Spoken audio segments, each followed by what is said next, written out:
नमस्कार दोस्तों। तो हाजिर हूँ मैं फिर आपके सामने। आज हम शुरू कर रहे हैं जीत आपकी पुस्तक जो कि शिव खेड़ा जी ने लिखी है, उसका चैप्टर नंबर 4। तो रेडी हैं आप लोग? शुरू करते हैं। चैप्टर 4 है, हमें कौन सी चीज़ पीछे धकेल रही है। फ्रैंकलिन डी रूजवेल्ट के अनुसार आने वाले कल की उपलब्धियों की राह में केवल एक बाधा है और वे है हमारे आज के संदेश। अगर हम कार पर ब्रेक लगाकर चलाएं तो क्या होगा? हमारी कार कभी पूरी रफ्तार नहीं पकड़ पाएगी क्योंकि ब्रेक रुकावट पैदा करेंगे। हमारी कार बेहद गर्म होकर बिगड़ जाएगी। अगर कार में ब्रेक डाउन नहीं हुआ तो रुकावट की वजह से इंजन पर दबाव पड़ेगा। अपनी मंजिल तक पहुंचने के लिए हमको दो में से किसी एक रास्ते को चुनना होगा।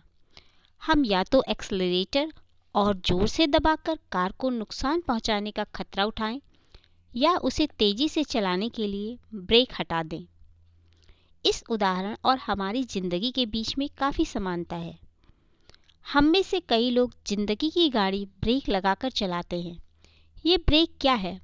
डर, टाल मटोल की आदत, आत्मसम्मान की कमी वगैरह ही ब्रेक है। यही चीज़ें हमें कामयाब नहीं होने देती। भावनाओं के इस ब्रेकों को सही नज़रिए, ऊंचे स्वाभिमान और जिम्मेदारियां कबूल करके हटाया जा सकता है। असफलता, श्रेष्ठता न हासिल कर पाने के 20 कारण। चार्ल्स शुल्ट्ज के अनुसार जिंदगी एक 10 गियर वाली साइकिल की तरह है। हम में से ज़्यादातर लोगों के पास ऐसे गियर हैं जिनका हम कभी इस्तेमाल नहीं करते। ऐसी 20 वजहें हैं जो हमें असफल बना सकती हैं। इन वजहों को दूर कर हम अपनी सफलता की राह में बाधा बनने वाले ब्रेकों को हटा सकते हैं। पहला, खतरे उठाने से बचना। सफलता पाने के लिए सोच समझकर खतरे भी उठाने पड़ते हैं। खतरे उठाने का मतलब बेवकूफ़ी भरा जुआ खेलना और गैर जिम्मेदारी बरतना नहीं होता। कई बार लोग गैर जिम्मेदारीपूर्ण और ऊट पटांग कामों को करना भी खतरे उठाना मान लेते हैं।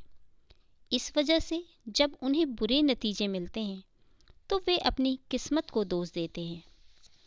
खतरे का मतलब अलग अलग इंसान के लिए अलग अलग हो सकता है और यह ट्रेनिंग का नतीजा भी होती है। पहाड़ पर चढ़ना किसी प्रशिक्षित व्यक्ति और किसी नए सीखने वाले दोनों के लिए खतरनाक हो सकता है, लेकिन प्रशिक्षित व्यक्ति के लिए इसे गैर जिम्मेदारी भरा खतरा नहीं माना जा सकता। जिम्मेदार ढंग से खतरे उठाने के लिए ज्ञान, प्रशिक्षण, ध्यानपूर्वक अध्ययन, आत्मविश्वास और काबिलियत की ज़रूरत होती है। खतरा सामने होने पर ये चीज़ें हमको उनका सामना करने की हिम्मत देती हैं। खतरा न उठाने वाला आदमी कोई गलती भी नहीं करता, लेकिन कोशिश न करना, कोशिश करके असफल होने से भी बड़ी गलती है।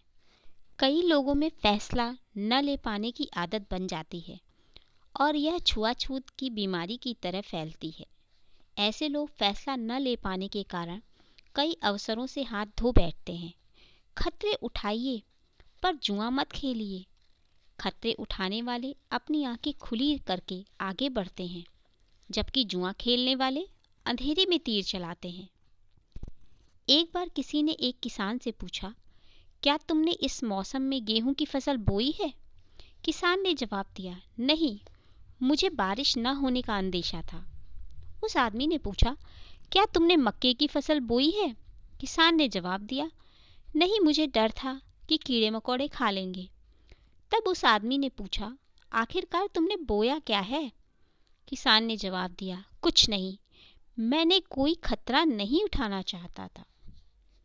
खतरे, हंसने में बेवकूफ़ समझे जाने का डर है, रोने में जज्बाती समझे जाने का डर है, लोगों से मिलने में नाते जुड़ जाने का डर है, अपनी भावनाएं प्रकट करने में मन की सच्ची बात खुल जाने का डर है, अपने विचार, अपने सपने लोगों से कहने से उनके चुरा लिए जाने का डर है, किसी को प्रेम करने पर बदले में प्रेम न पाने का डर है, जीने में मरने का डर है, आशा में निराशा का डर है, कोशिश करने में असफलता का डर है, लेकिन खतरे जरूर उठाए जाने चाहिए, क्योंकि जिंदगी में खतरे ना उठाना ही सबसे बड़ा खतरा है।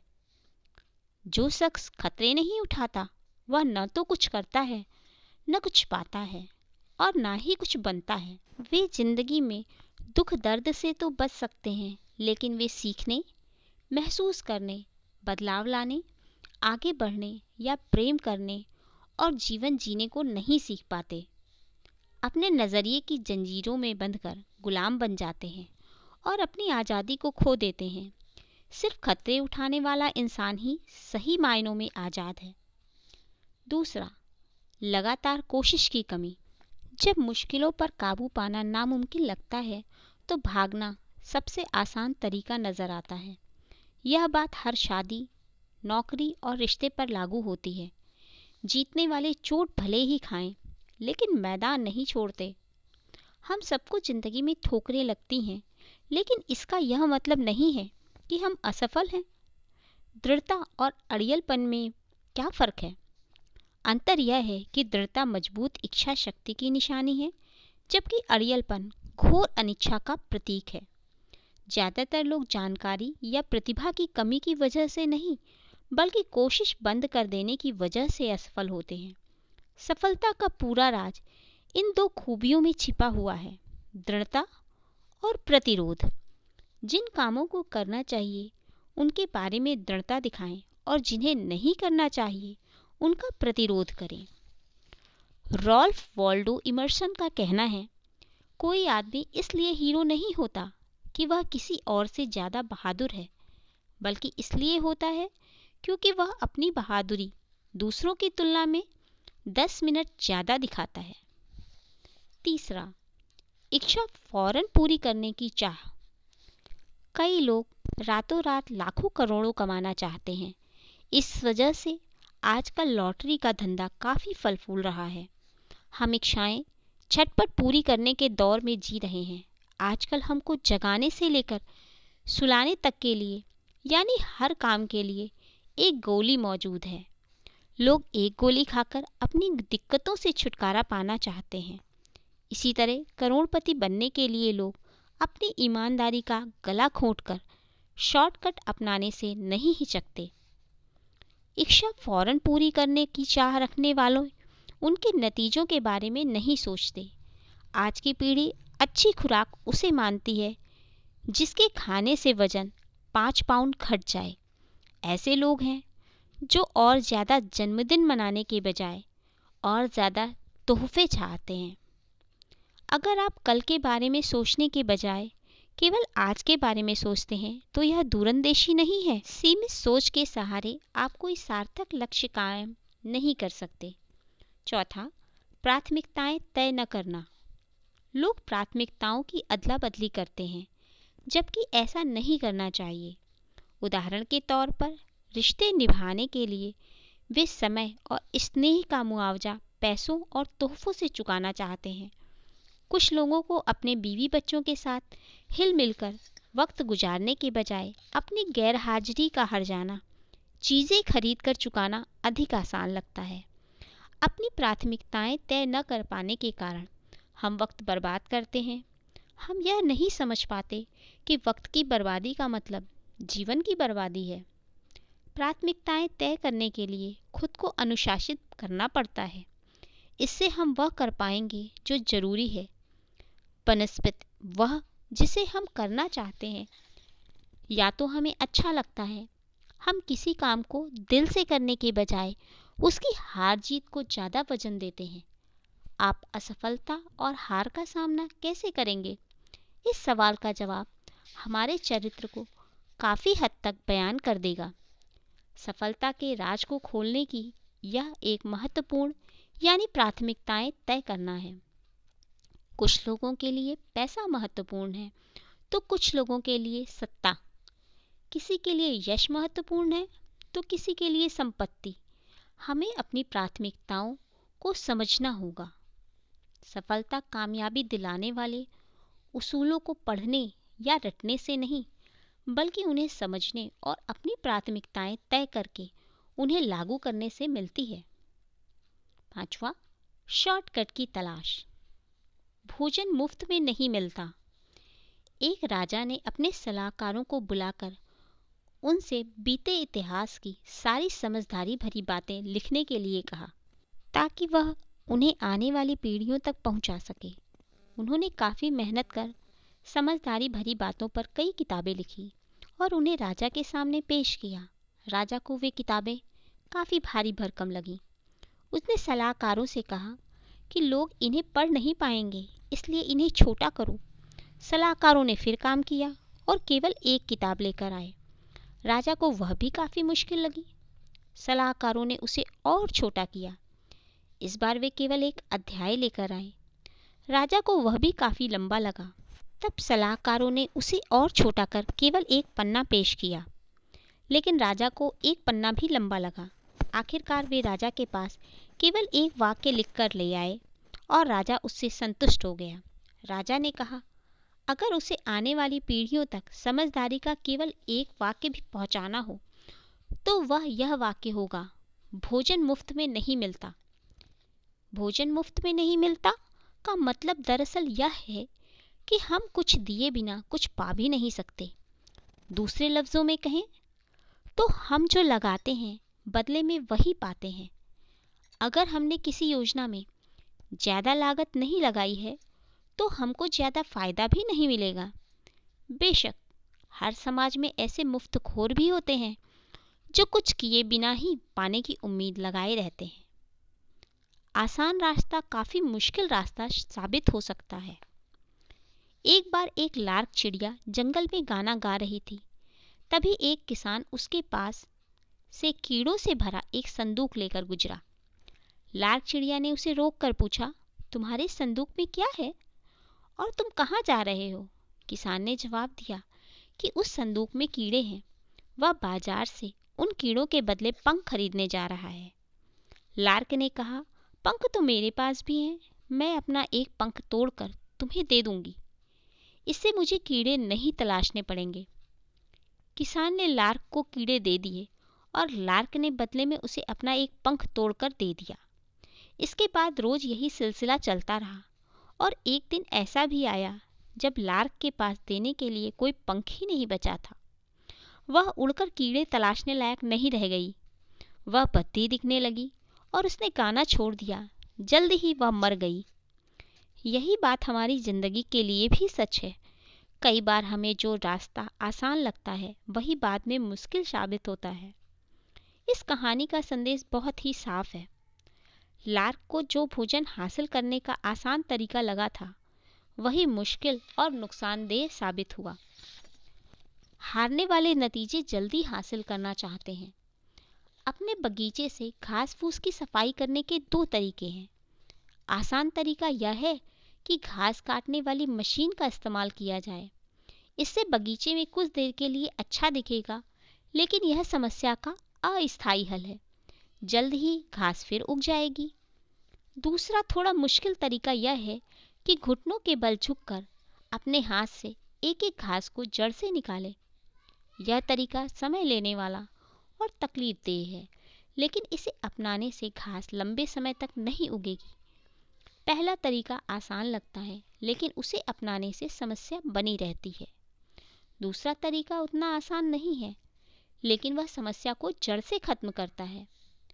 महत्वपूर्ण बात यह है कि समस्या को जड़ से मिटाया जाए। जिंदगी में हमारे नज़रिए के बारे में भी यही बात लागू होती है।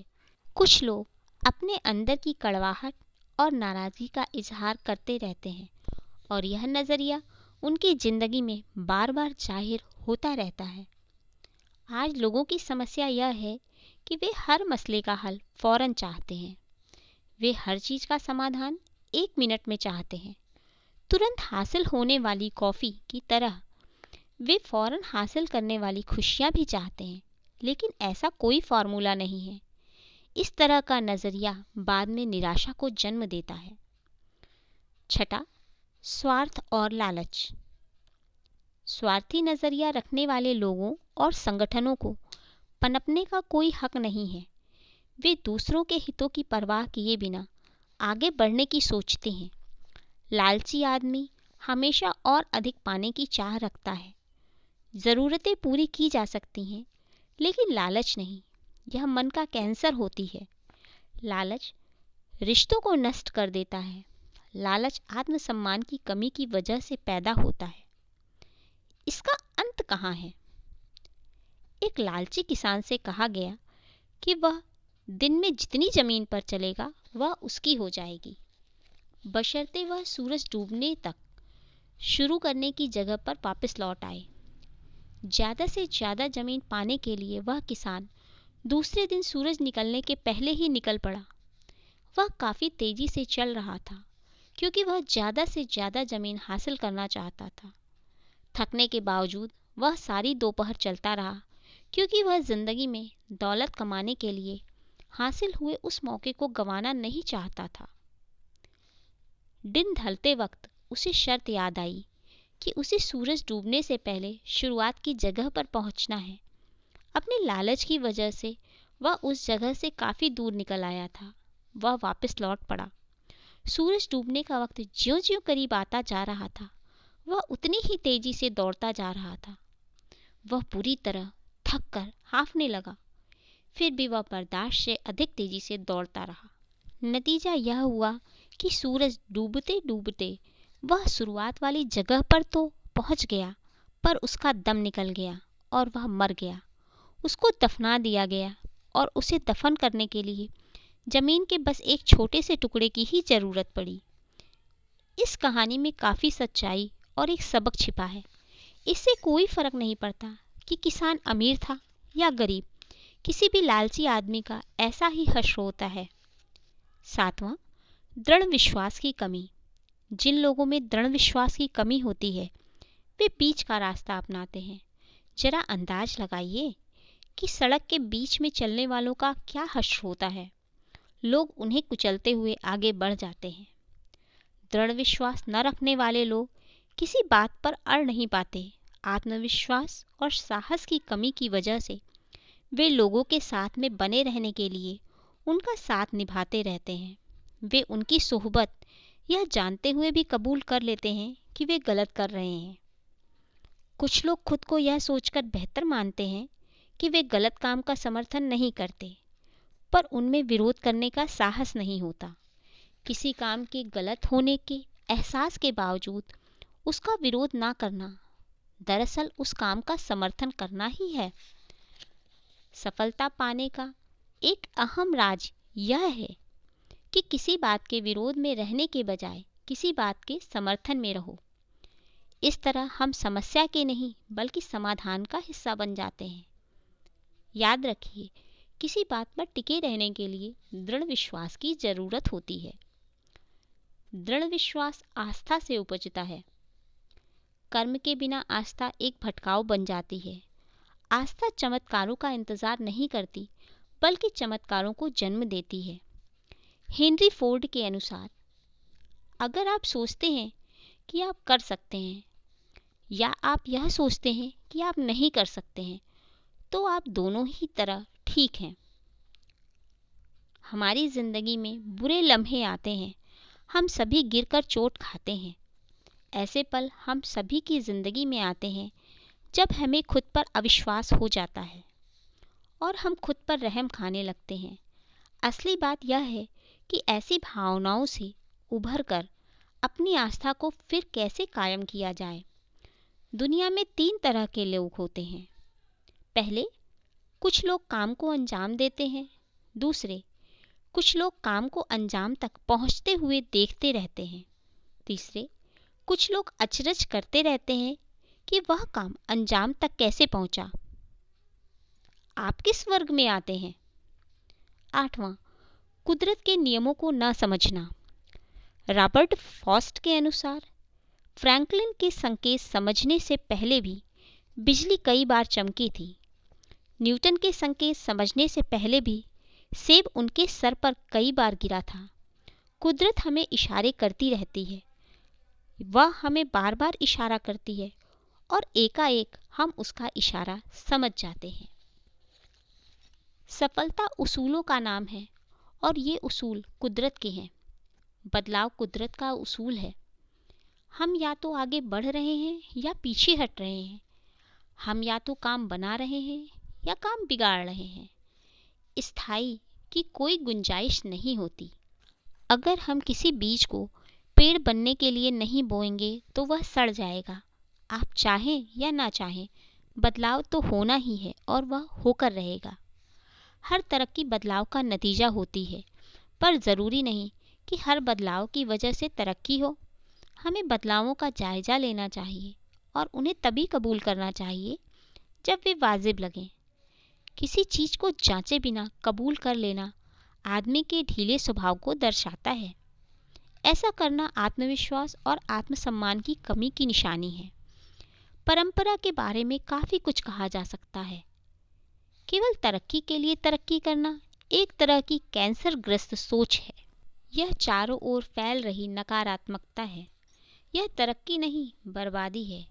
सही मामलों में तरक्की के लिए उसका सकारात्मक होना जरूरी है। सफलता किस्मत से नहीं, कुछ नियमों का पालन करने से मिलती है। वजह और नतीजे का सिद्धांत। सफल होने के लिए हमें वजह और नतीजे के सिद्धांत और काम एवं नतीजे के रिश्ते को समझना होगा। हर नतीजे की कोई वजह होती है। वजह और नतीजे का सिद्धांत बोने और काटने के सिद्धांत जैसा ही है। बोने और काटने का सिद्धांत यह है: पहला, हम में कुछ बोने की इच्छा होनी चाहिए। इच्छा शुरुआती बिंदु है। दूसरा, हम जैसा बोएंगे वैसा ही काटेंगे। अगर हम आलू बोएंगे तो आलू की ही फसल काटेंगे, टमाटर की नहीं। तीसरा, काटने से पहले हमको बोना होगा। पाने से पहले दीजिए। ईंधन डालने से पहले हम भट्टी से गर्मी देने की उम्मीद नहीं कर सकते। कुछ लोग हमेशा देने से पहले ही पाने की उम्मीद लगा बैठते हैं। चौथा, जब हम कोई बीज बोते हैं तो उससे कई गुना अधिक फसल काटते हैं। अगर हम सकारात्मक बीज बोएंगे तो हमारी सकारात्मकता की फसल कई गुना बढ़कर मिलेगी, और अगर हम नकारात्मक बीज बोएंगे तो हमको नकारात्मकता की फसल कई गुना बढ़कर मिलेगी। लोगों को प्रकृति के नियमों के विपरीत जाते देखना कोई असाधारण बात नहीं है। पांचवा, किसान जानता है कि वह जिस दिन बीज बोता है उसी दिन फसल नहीं काट सकता। फसल तैयार होने में हमेशा कुछ वक्त लगता है। छठा, हम कम बोएंगे तो कम काटेंगे, हम ज़्यादा बोएंगे तो ज़्यादा काटेंगे। यह भौतिक विज्ञान के नियम जैसा है। हर क्रिया की बराबर शक्ति की प्रतिक्रिया होती है। लोग अक्सर नतीजे बदलने की कोशिश करते हैं जबकि वजह बरकरार रहती है। हम अपने दिमाग को सकारात्मक विचारों की खुराक लगातार देते रहें, वरना नकारात्मकता खाली पड़ी जगह पर अपने आप काबिज हो जाएगी।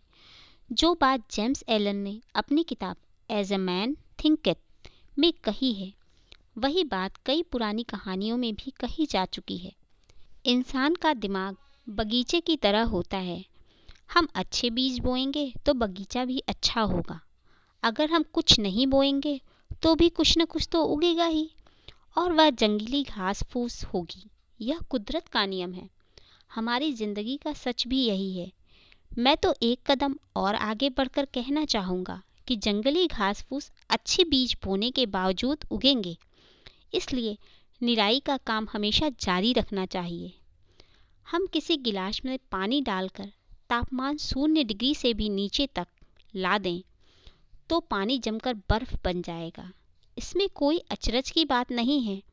यह कुदरत का नियम है। हकीकत यह है कि ऐसा होना ज़रूरी है। हमारी विचार ही नतीजों को जन्म देने वाली वजहें हैं। हमारे विचार वजह हैं। आप जैसे विचार का बीज बोते हैं वैसा ही कर्म फलता है। कर्म का बीज बोने पर आदत वैसी ही फलती है। आदत का बीज बोने पर चरित्र वैसा ही फलता है। चरित्र का बीज बोने पर किस्मत वैसी ही फलती है। इन सब की शुरुआत एक विचार से होती है। आकर्षण का नियम। हम उन चीज़ों की ओर आकर्षित नहीं होते हैं जिन्हें चाहते हैं, बल्कि उन चीज़ों की ओर आकर्षित होते हैं जो हमारे जैसी ही होती हैं। यह पुरानी कहावत बिल्कुल सच है कि चोर चोर मौसेरे भाई होते हैं। नकारात्मक सोच वाले लोग खतरनाक होते हैं। वे नकारात्मक सोच वाले दूसरे लोगों को अपनी ओर आकर्षित करते हैं, नकारात्मक ढंग से प्रतिक्रिया जाहिर करते हैं, बुरे से बुरे नतीजों की उम्मीद करते हैं और कभी मायूस नहीं होते हैं। क्या आपने गौर किया है कि सामाजिक समारोहों में सफल लोग दूसरे सफल लोगों को अपनी ओर आकर्षित कर लेते हैं, दूसरी ओर असफल लोग असफल लोगों को आकर्षित करते हैं और एक दूसरे से सिर जोड़कर शिकवा शिकायतें करते हैं, कलपते और बिलखते हैं। नवा, योजना बनाने और तैयारी करने की अनीक्षा। विंस लाम्बार्डी के अनुसार जीतने की इच्छा सभी में होती है, मगर जीतने की तैयारी करने की इच्छा बहुत कम लोगों में होती है। ज़्यादातर लोग अपनी ज़िंदगी के बारे में योजना बनाने के बजाय पार्टी और छुट्टियों के बारे में योजना बनाने में वक्त बिताते हैं। तैयारी। आत्मविश्वास तैयारी से ही पैदा होता है। तैयारी का मतलब है योजनाबद्ध ढंग से अभ्यास करना। जीतने वाले खुद पर दबाव बनाए रखते हैं। यह तैयारी दबाव जीत की चिंता किए बिना की जाने वाली तैयारी का होता है। अगर हमारी तैयारी खराब है तो हमारा खेल भी खराब होगा, क्योंकि हम वैसा ही खेलते हैं जैसी हमारी तैयारी होती है। सफलता और असफलता के बीच उतना ही अंतर होता है जितना कि सही और लगभग सही के बीच होता है। जिस्म और दिमाग को पूरी तरह तैयार करने के लिए कुर्बानी और आत्म अनुशासन की ज़रूरत होती है। सामान्य बना रहना काफ़ी आसान है, लेकिन सबसे बेहतर बनना काफ़ी मुश्किल है। इसलिए कोई ताज्जुब की बात नहीं है कि सामान्य लोग आसान रास्ता अपनाते हैं। किसी क्षेत्र में सफलता दिलाने वाली बढ़त तैयारी से ही मिलती है। तैयारी बराबर क्या होता है? मकसद प्लस उसूल प्लस योजना प्लस अभ्यास प्लस दृढ़ता प्लस धैर्य प्लस आत्मगौरव। तैयारी से आत्मविश्वास उपजता है। तैयारी का यह मतलब होता है कि हम असफलता को सह तो लें पर उसे स्वीकार न करें। इसका मतलब होता है खुद को निराशा, मायूस और हारा हुआ महसूस किए बिना हार का सामना करने का हौसला रखना। तैयारी का मतलब होता है अपनी गलतियों से सीखना। गलती करना कोई बुरी बात नहीं है, हम सभी गलती करते हैं, लेकिन गलती को दोहराने वाला आदमी मूर्ख होता है। गलती करके उसे न सुधारने वाला आदमी और बड़ी गलती करता है। किसी गलती को संभालने का सबसे अच्छा तरीका यह है कि उसे जल्दी से जल्दी स्वीकार कर लिया जाए, उसमें उलझा न जाए, उससे सबक लिया जाए, उसे दोहराया न जाए, दूसरों को दोष न दिया जाए और बहाने न बनाया जाए। तैयारी न होने से ही दबाव महसूस होता है। तैयारी अभ्यास और कड़ी मेहनत का कोई विकल्प नहीं होता है। केवल मन की इच्छाओं और अभिलाषाओं से कोई नतीजा नहीं निकलता। हमको मुकाबले में बढ़त तैयारी ही दिला सकती है। अगर हमने तैयारी नहीं की है तो खुद को लाचार महसूस करेंगे। जैसे पानी अपना रास्ता खुद तलाश लेता है, वैसे ही सफलता उन लोगों तक पहुंचने का रास्ता तलाश लेती है जिन्होंने तैयारी की होती है। कमज़ोर कोशिशों से कमज़ोर नतीजे मिलते हैं। हमारी दृढ़ता इन चीज़ों से आती है। उद्देश्य, योजना, तैयारी, गर्व, धैर्य, अभ्यास, सिद्धांत, कीमत अदायगी, सकारात्मक नज़रिया। अपने आप से पूछिए, क्या हमारे पास एक साफ उद्देश्य है? क्या हमारे पास मकसद पाने के लिए कोई योजना है? हम तैयारी के लिए क्या कोशिशें कर रहे हैं? हम क्या कीमत चुकाना चाहते हैं और किस हद तक आगे बढ़ना चाहते हैं? क्या हम सफलता हासिल होने से पहले के दबावों को झेलने का धैर्य है? क्या हम बेहतर होने के लिए लगातार अभ्यास करने को तैयार हैं? क्या हम किसी मजबूत उसूल की बुनियाद पर खड़े हैं? क्या हम अपने कार्य प्रदर्शन पर गर्व अनुभव करते हैं? क्या हमारे पास मैं यह काम कर सकता हूँ वाला नज़रिया है? 10वां, बहाने बनाना। जीतने वाले बारीकी से जांच परख तो करते हैं, पर बहाने नहीं बनाते। बहाने बनाना हारने वालों की आदत होती है। हारने वालों के पास अपनी नाकामयाबी की वजह बताने के वाले बहानों की पूरी किताब होती है। उनके बहाने कुछ इस किस्म के होते हैं: मैं बदनसीब था, मेरे सितारे खराब हैं, मेरी उम्र काफ़ी कम है, मेरी उम्र काफ़ी ज़्यादा है, मैं लाचार हूँ, मुझ में चतुराई नहीं है, मैं शिक्षित नहीं हूँ, मैं सुंदर नहीं हूँ, मेरे अधिक संपर्क नहीं हैं, मेरे पास ज़्यादा पैसा नहीं है, मेरे पास ज़्यादा वक्त नहीं है, मेरी माली हालत ख़राब है, काश मुझे मौका मिला होता, काश मुझ पर परिवार की जिम्मेदारी नहीं होती, काश मैंने सोच समझकर शादी की होती। ऐसे बहानों की लिस्ट बढ़ती ही जाती है। किसी आदमी का सफल होना इन दो बातों पर निर्भर होता है: वजह और नतीजे। वजह पर कोई ध्यान नहीं देता, पर नतीजे मायने रखते हैं। हिंदुस्तान में बंदर कैसे पकड़े जाते हैं? बंदर पकड़ने वाले एक बक्से का इस्तेमाल करते हैं जिसमें ऊपर की ओर एक छेद होता है। बंदर उसमें अपना हाथ बड़ी आसानी से बक्से में डाल सकता है। बक्से में मूंगफलियां भरी होती हैं। बंदर मूंगफलियां लेने के लिए बक्से में हाथ डालता है। मूंगफली लेते समय उसकी मुट्ठी बंध जाती है। उसके बाद बंदर अपना हाथ बक्से से बाहर निकालना चाहता है, लेकिन जिस छेद के रास्ते वह खुला हुआ हाथ डालता है वह इतना बड़ा नहीं होता कि उसमें से मुट्ठी बाहर निकल सके। अब बंदर के पास यह विकल्प होता है कि वह या तो मूंगफलियों को छोड़कर हमेशा के लिए आज़ाद हो जाए या उन्हें पाने के चक्कर में पकड़ लिया जाए। आपने अंदाज़ा लगा लिया होगा कि वह मूंगफलियां हाथ में थामे रहता है और पकड़ा जाता है। हम लोग उन बंदरों से अलग नहीं हैं। हम खुद की ज़िंदगी में आगे बढ़ने से रोकने वाली बाधाओं से चिपकाए रहते हैं। हम खुद को यह कहकर सही ठहराने की कोशिश करते रहते हैं कि मैं यह काम नहीं कर सकता क्योंकि, और इस क्योंकि के बाद जो शब्द आते हैं वे उन बाधाओं को ही बयान करते हैं जो हमें ज़िंदगी में आगे बढ़ने से रोकती रहती है। सफल लोग बहाने नहीं बनाते। अगर हम असफल होना चाहते हैं तो हमारे लिए सबसे अच्छी सलाह यह है कि न तो सोचिए, न कुछ पूछिए और न ही कुछ सुनिए। 11वां, पिछली गलतियों से सीख न लेना। हेनरी सी लिंग के अनुसार एक इंसान संकोच करता है हीन भावना की वजह से, और दूसरा गलतियां करने के लिए संकोच नहीं करता हीन भावना की ही वजह से। इतिहास से सबक न लेने वाले लोग नष्ट हो जाते हैं। अगर हमारा नज़रिया सही हो तो हम अपनी गलतियों से सीखते हैं। असफलता सफ़र का अंत नहीं, महज भटकाव होती है। यह देर की वजह बन सकती है, हार की नहीं। सच बात तो यह है कि अपनी गलतियों से हमें तजर्बा हासिल होता है। कुछ लोग सीखते हुए जीते हैं और कुछ केवल जीते हैं। अक्लमंद लोग अपनी गलतियों से सीखते हैं।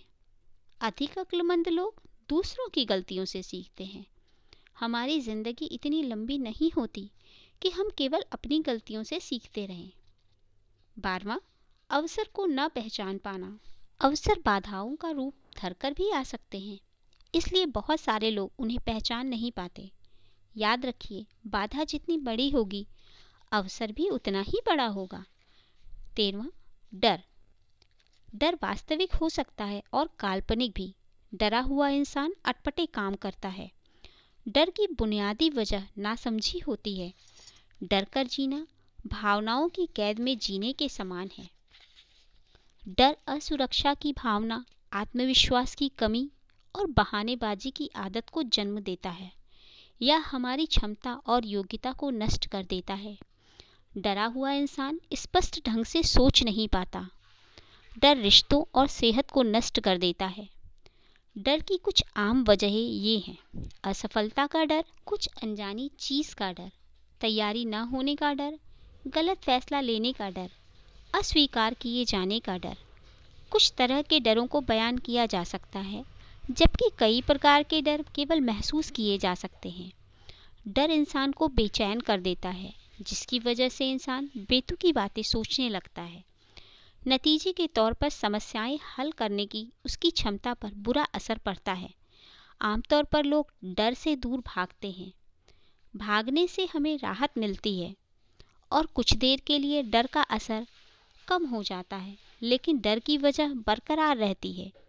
कई बार बेबुनियाद डर हमारी समस्याओं को बढ़ा देता है। काबू से बाहर हो जाने पर डर हमारी खुशियों और रिश्तों को नष्ट कर देता है। डर को ऐसा झूठ मानिए जो हमें सच लगता है। असफलता से भी अधिक बुरा असफलता का डर होता है। आदमी के साथ घटित होने वाली सबसे बुरी चीज़ असफलता नहीं होती। कोशिश न करने वाले लोग प्रयत्न करने से पहले ही असफल हो जाते हैं। बच्चे जब चलना सीखते हैं तो बार बार गिरते हैं, लेकिन उनके लिए वह असफलता नहीं बल्कि सीख होती है। अगर वे मायूस हो जाएं तो कभी चल नहीं पाएंगे। घुटनों के बल बैठकर डरी हुई जिंदगी जीने से अपने पैरों पर खड़ा होकर मरना ज़्यादा बेहतर होता है। 14वां, प्रतिभा का उपयोग न कर पाना। अल्बर्ट आइंस्टीन का कहना था, मुझे लगता है कि मैंने ज़िंदगी में अपनी केवल 25% बौद्धिक क्षमता का उपयोग किया था। विलियम जेम्स के मुताबिक इंसान अपनी केवल 10 से 12% आंतरिक क्षमता का उपयोग करता है। ज़्यादातर लोगों की ज़िंदगी का सबसे दुखद पहलू यह होता है कि वे अपने मन में कुछ करने की इच्छा लिए हुए ही मर जाते हैं। जीवित होते हुए भी वे ज़िंदगी को जी नहीं सके। वे इस्तेमाल होने की वजह से नहीं बल्कि जंग लगने की वजह से मरे। मैं खुद में जंग लगवाने की बजाय इस्तेमाल होना ज़्यादा पसंद करूँगा। ज़िंदगी में सबसे दुखद शब्द ये होते हैं, मुझे यह करना चाहिए था। खाली बैठने और इंतज़ार करने में बहुत फ़र्क है।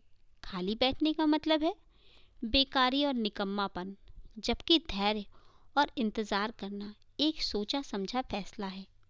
यह एक क्रम है और इसमें लगातार कोशिश और दृढ़ता शामिल है। किसी ने एक बुजुर्ग आदमी से पूछा, जिंदगी का सबसे बड़ा बोझ क्या है? बुजुर्ग ने बड़ी दुखी आवाज़ में जवाब दिया, ढोने के लिए कोई बोझ न होना।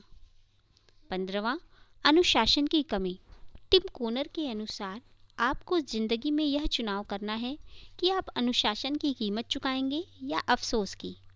क्या हमने कभी विचार किया है कि कुछ लोग अपने लक्ष्य तक क्यों नहीं पहुंच पाते? उन्हें बार बार हार और संकट का सामना क्यों करना पड़ता है? कुछ लोगों को लगातार सफलता क्यों मिलती जाती है, जबकि दूसरे लोगों को अंतहीन असफलताएं झेलनी पड़ती है? खेलकूद, शिक्षा और व्यापार यानी किसी भी क्षेत्र में अनुशासन के बिना महत्वपूर्ण सफलता कोई भी कभी हासिल नहीं कर सका। अनुशासनहीन लोग हर काम करने की कोशिश करते हैं, लेकिन उनमें किसी भी काम को करने का संकल्प नहीं होता। कुछ तथाकथित उदार चिंतकों ने अनुशासनहीनता को स्वतंत्रता माना है, लेकिन किसी विमान में बैठते वक्त मैं यही चाहूँगा कि उसका पायलट अनुशासित हो। वह उन कामों को करे जिनकी उससे उम्मीद की जाती है, न कि अपने मन की मौज के मुताबिक काम करे। मैं यह नहीं चाहूँगा कि विमान कोई ऐसा पायलट चलाए जो इस दर्शन में विश्वास करता हो कि मैं आज़ाद हूँ। मैं यह नहीं चाहता कि कोई मुझे कंट्रोल टावर से बताए कि मुझे क्या करना है। लगातार कोशिश की कमी अनुशासन की कमी का नतीजा होती है। अनुशासित रहने के लिए आत्मनियंत्रण एवं त्याग की आवश्यकता होती है तथा भटकाव और लालच से बचना पड़ता है। इसका मतलब यह होता है कि हम लक्ष्य पर ध्यान लगाएं। भाप इंजन को तब तक नहीं खींच सकती जब तक उसे एक दायरे में सीमित न कर दिया जाए।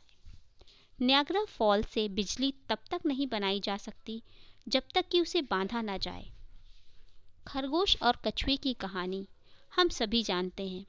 खरगोश में अपनी रफ्तार के बारे में डींग हाँकी और कछुए को दौड़ में मुकाबला करने की चुनौती दी। कछुए ने चुनौती कबूल कर ली। उन्होंने एक लोमड़ी को जज बनाया। दौड़ शुरू हुई तो कछुआ अपनी धीमी चाल में चलता रहा, लेकिन खरगोश ने रफ्तार दिखाई। जल्द ही खरगोश ने कछुए को काफ़ी पीछे छोड़ दिया। उसे जीतने का पूरा भरोसा था, इसलिए उसने सोचा क्यों न एक झपकी ले ली जाए। नींद खुलने पर उसे दौड़ की याद आई और उसने फिर दौड़ना शुरू किया, लेकिन उसी दौरान कछुआ लक्ष्य तक पहुंचकर दौड़ जीत चुका था। अनियमित कड़ी मेहनत से कहीं बेहतर है नियमित रूप से की गई थोड़ी सी भी कोशिश जो अनुशासन से आती है। अनुशासन और पछतावा दोनों ही दुखदायक है। ज़्यादातर लोगों को इन दोनों में से किसी एक को चुनना होता है। जरा सोचिए, इन दोनों में से कौन ज़्यादा तकलीफदेह है। जिन बच्चों को बिना अनुशासन के काफ़ी आज़ादी देकर पाला जाता है, वे आमतौर पर बड़े होकर न तो अपनी इज्जत करते हैं और ना ही माँ बाप की और समाज की परवाह करते हैं। वे अपनी जिम्मेदारियां कबूल नहीं करना चाहते। 16वां, आत्मसम्मान की कमी। अगर कोई इंसान खुद की इज्जत नहीं करता और अपनी अहमियत महसूस नहीं करता, तो उसमें स्वाभाविक रूप से आत्मसम्मान की कमी होती है। ऐसा इंसान न तो अपनी इज्जत करता है और न ही दूसरों की। उसकी शख्सियत की ड्राइविंग सीट पर अहंकार बैठ जाती है। वह फैसले कोई फ़ायदे का काम करने के लिए नहीं, बल्कि अपने अहंकार को संतुष्ट करने के लिए लेता है। जिन लोगों में आत्मसम्मान की कमी होती है, वे लगातार अपनी पहचान की तलाश करते रहते हैं। वे खुद को ढूंढते रहते हैं। शख्सियत कहीं पढ़ा हुआ नहीं मिलता, उसे बनाना पड़ता है। बहानेबाजी की आदत निकम्मापन और आलसी आत्मसम्मान की कमी का ही नतीजा होते हैं। निकम्मापन उस जंग की तरह है जो बढ़िया से बढ़िया लोहे को भी खा जाता है। 17वां, ज्ञान की कमी। विल ड्यूरॉट के अनुसार 60 साल पहले मैं सारी बातें जानता था, लेकिन अब मैं कुछ नहीं जानता। अपनी अज्ञानता को निरंतर जानते रहने की प्रक्रिया ही शिक्षा है। अपनी अज्ञानता के दायरों को जानना ही ज्ञान प्राप्ति की दिशा में पहला कदम है। इंसान जितना ज़्यादा ज्ञान प्राप्त करता है, उसे अपनी अज्ञानता के क्षेत्रों का अनुभव भी उतना ही ज़्यादा होता है। अगर कोई इंसान यह समझता है कि उसे सब कुछ मालूम है, तो उसे सीखने की सबसे ज़्यादा ज़रूरत है। अज्ञानी लोग नहीं जानते कि वे अज्ञानी हैं। उन्हें अपने अज्ञान का एहसास ही नहीं होता। दरअसल अज्ञान से भी बड़ी समस्या ज्ञानी होने का भ्रम है। उसकी वजह यह है कि अगर हम कोई चीज़ नहीं जानने के बावजूद उसे जानने का भ्रम पाल लेते हैं, तो गलत फैसले लेने लगते हैं। 18वां, भाग्यवादी नज़रिया। भाग्यवादी नज़रिए वाले लोग उनके हालात की वजह से जन्म लेने वाली जिम्मेदारियों को कबूल करने से कतराते हैं। वे सफलता और असफलता दोनों को भाग्य की देन मानते हैं। वे सब कुछ भाग्य पर छोड़ देते हैं। वे अपनी कुंडली या सितारों द्वारा पहले से ही लिखी गई तकदीर को मंजूर कर लेते हैं। वे मान लेते हैं कि लाख कोशिश करने के बावजूद होगा वही जो किस्मत में लिखा है, इसलिए वे कोई कोशिश ही नहीं करते और आत्मसंतुष्टि उनकी ज़िंदगी के जीने का तरीका बन जाती है। वे खुद कुछ कर गुजरने के बजाय कुछ घटित होने का इंतज़ार करते रहते हैं। किसी भी असफल आदमी से पूछिए तो वह यही कहेगा कि कामयाबी तो किस्मत से मिलती है। कमज़ोर दिमाग वाले लोग तकदीर बताने वालों, कुंडली देखने वालों और खुद को अवतारी पुरुष घोषित करने वालों के चक्कर में आसानी से आ जाते हैं, जबकि कई बार ऐसे लोग केवल पाखंड कर रहे होते हैं। भाग्यवादी लोग अंधविश्वासों के चंगुल में फंस जाते हैं। कुछ लोग खरगोश के पाँव को सौभाग्य दिलाने वाला मानते हैं। वे यह नहीं समझ पाते कि वह पाँव खुद खरगोश के लिए भाग्यशाली साबित नहीं हुआ। अगर हम असफल होना चाहते हैं तो भाग्य में विश्वास कीजिए, और सफल होना चाहते हैं तो वजह और नतीजे के सिद्धांत में विश्वास कीजिए। इस तरह हम अपनी किस्मत खुद बनाएंगे। सैमुअल गोल्डविन ने सच ही कहा है, मैं जितनी कड़ी मेहनत करता हूँ, भाग्य के उतने ही करीब पहुँच जाता हूँ। कुछ लोग खुद को बदनसीब मानते हैं। इस तरह की सोच भाग्यवादी नज़रिए को जन्म देती है। कोई काम आधे मन से करने वाले लोग अक्सर ऐसी बातें करते हैं, मैं कोशिश करूँगा, देखता हूँ यह तरीका काम करता है या नहीं, मैं एक बार कोशिश करके देखूँगा, मेरे पास खोने के लिए कुछ नहीं है, मैंने वैसे भी ज़्यादा कोशिश नहीं की। अगर हम इस ढंग से सोचते हैं तो हमारा असफल होना निश्चित है, क्योंकि आप में दृढ़ता और समर्पण की कमी है। सोचने का यह ढंग साहस, प्रतिबद्धता और आत्मविश्वास की कमी दर्शाता है। कोई काम आधे मन से करने का मतलब नाकामयाबी की उम्मीद करना और उसे हासिल करना है। कामयाबी कोशिश से मिलती है। एक आदमी ने एक घोड़ा खरीदा और एक बड़ी सी तख्ती लगाकर उसे घुड़शाला में खड़ा कर दिया। तख्ती पर लिखा हुआ था, दुनिया का सबसे तेज दौड़ने वाला घोड़ा। घोड़े के मालिक ने ना तो घोड़े से अभ्यास करवाया, ना ही उसे चुस्त दुरुस्त रखने के लिए प्रशिक्षित किया। उसने घोड़े को एक रेस में दौड़ाया जिसमें वह आखिरी नंबर पर रहा। घोड़े के मालिक ने फौरन तख्ती बदल दी और घोड़े पर एक नई तख्ती लगा दी जिस पर लिखा था, घोड़े के लिए सबसे तेज दुनिया। लोग अपने आलसीपन या ज़रूरी चीज़ों को न करने की वजह से नाकामयाब होते हैं और फिर किस्मत को दोष देते हैं। नज़रिया, हिम्मत और सोच में गहराई के बिना जिंदगी एक अंधा तजर्बा है। तंग, सुस्त और कमज़ोर दिमाग वाले लोग हमेशा आसान और सबसे कम रुकावट वाले रास्ते चुनते हैं। 15 सेकंड तक अपनी क्षमता प्रदर्शित करने के लिए खिलाड़ी 15 साल तक अभ्यास करते हैं। उनसे पूछिए कि क्या वे खुशकिस्मती से जीतते हैं। किसी खिलाड़ी से पूछिए कि कड़े अभ्यास के बाद वे कैसा महसूस करते हैं। वह आपको बताएगा कि वह ऐसा महसूस करता है जैसे कि उसकी पूरी ताकत निचोड़ ली गई हो।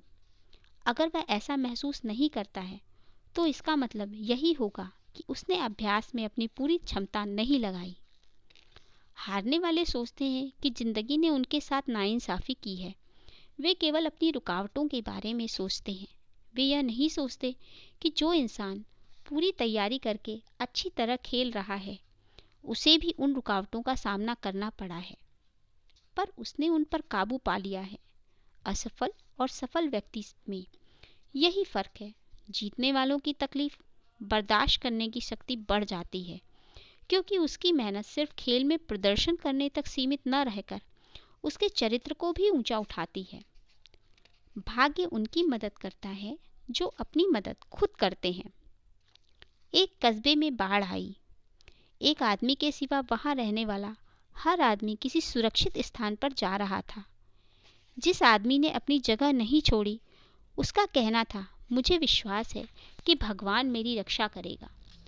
पानी का स्तर बढ़ने पर उसे बचाने के लिए एक जीप आई, पर उस आदमी ने यह कहकर जाने से इनकार कर दिया, मुझे विश्वास है कि भगवान मेरी रक्षा करेगा। पानी का स्तर और बढ़ने पर वह अपने मकान की दूसरी मंजिल पर चला गया। तब उसकी मदद करने के लिए एक नाव आई। उस आदमी ने उसके साथ भी यही कहकर जाने से इनकार कर दिया कि मुझे विश्वास है भगवान मेरी रक्षा करेगा। पानी का स्तर बढ़ता जा रहा था। वह आदमी अपने मकान की छत पर चला गया। उसकी मदद के लिए हेलीकॉप्टर आया, लेकिन उस आदमी ने अपनी वही बात दोहराई, मुझे विश्वास है भगवान मेरी रक्षा करेगा। आखिरकार वह डूबकर मर गया। भगवान के पास पहुंचने पर उसने उनसे गुस्से भरे लहजे में सवाल किया, मुझे आप पर पूरा विश्वास था, फिर आपने मेरी प्रार्थनाओं को अनसुना कर मुझे डूबने क्यों दिया? भगवान ने जवाब दिया, तुम क्या सोचते हो?